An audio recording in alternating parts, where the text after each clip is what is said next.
You're the future leaders of the country. Let's start acting like it. A clear message directed at what Andy Cooke describes as a minority group. Young people, not just students, choosing to ignore what the rest of us are having to obey. Use your common sense.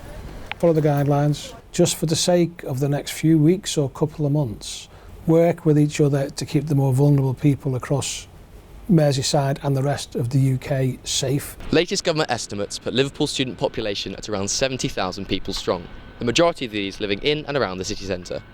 For many, it's the first taste of freedom they've had in a 6-month lockdown, only to be plunged back into isolation once again. But with Halloween approaching, Mr Cooke says he doesn't want a repeat of the scenes we saw a fortnight ago that shame the city, and that fines will be issued if people break the rules. Their behaviour was irresponsible, puts the city in a bad light.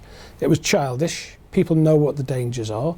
If people engage with us and do the right thing, we will usually just give a warning. But now that we're in the highest tier, those warnings are less and less because people should know the rules by now. If you are thinking of hosting a party, if you are going to a social gathering which you know is illegal, you can expect a fine. It's been a tough 6 months for the Chief Constable and his officers.